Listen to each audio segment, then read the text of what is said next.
ఈమె వ్యభిచారి అంటే ఎవరైనా ప్రేమిస్తారా? తాళి కడతారా? ఈమె వ్యభిచారి బాబు, ఈమె పొట్టకుట్టు కోసం వ్యభిచారం చేస్తూ ఉంటుంది, ఆమె వృత్తే వ్యభిచార వృత్తి అంటే ఎవరైనా పెళ్లి చేసుకుంటారా? ఇష్టపడతారా? పోనీ ఇష్టపడరు, పెళ్లి చేసుకోరు. ఆమెతో పిల్లల్ని కనడానికి కూడా ఎవరికి ఇష్టం ఉండదు కదా. కానీ క్రీస్తు ప్రేమించిన వారిలో ఎలాంటి వారు ఉన్నారు మీరు చెప్పండి? క్రీస్తు ప్రేమించిన వారిలో ఎలాంటి వారు ఉన్నారమ్మా మీరు చెప్పాలి ఈ రాత్రి. అదే ఒప్పుకోలంటే దాన్ని ఏమంటారు? ఒప్పుకోలు, పాపపు ఒప్పుకోలు. యేసు ప్రభువు ప్రేమించిన వారిలో పరిశుద్ధుల్ని ప్రేమించాడా ఆయన? పవిత్రుల్ని ప్రేమించాడా?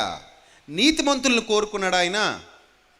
ఎవరిని కోరుకున్నాడు ఆయన? ఎవరి యొద్దకు దిగొచ్చాడు? ఎవరిని ఇష్టపడ్డాడు? ఎవరిని కావాలనుకున్నాడు? ఎవరిని సంఘంలోనికి తీసుకురావాలనుకున్నాడు? అసలు అక్కడ చెప్పబడుతున్న వచనమే అది కదా. క్రీస్తు కూడా సంఘమును ప్రేమించి ఎలాంటి స్థితిలో ప్రేమించాడో చెప్తున్నాడు. కళంకమైనను ముడతైనను అట్టిది మరి ఏదైనానో ఇక ఉండకూడదు అనుకున్నాడంట. అంటే అవి ఉన్న స్థితిలో నిన్ను నన్ను ప్రేమించాడు. అవి నీకు నాకు ఉన్న స్థితిలో నిన్ను నన్ను ఏం చేశాడు ఆయన? ప్రేమించాడు. అట్టిది మరి ఏదైనానూ లేక పరిశుద్ధమైనదిగాను నిర్దోషమైనదిగాను. అప్పటికి నీకేమి లేదు, పరిశుద్ధత లేదు. అప్పటికి నీకు ఏమి లేదు, నిర్దోషత్వము లేదు. ఈ పరిశుద్ధత లేదు, నిర్దోషత్వం లేదు, ఏమీ లేని స్థితిలో, మురికి పట్టిపోయిన స్థితిలో, చెడిపోయిన స్థితిలో, పాడైపోయిన స్థితిలో, గలీజ్గా ఉన్న నిన్ను ప్రేమించాడు. లోకంలో ఏ ప్రేమికుడు అలాంటి ప్రేమ కలిగిన వాడు లేడు.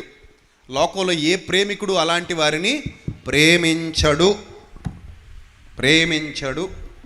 కానీ మన ప్రభువు ఆ స్థితిలో ఉన్న నిన్ను నన్ను ప్రేమించాడంటే మీరు అర్థం చేసుకోండి, దేవుడు లోకమును ఎంతో ప్రేమించెను అన్నప్పుడు ఎంత ప్రేమించాడు.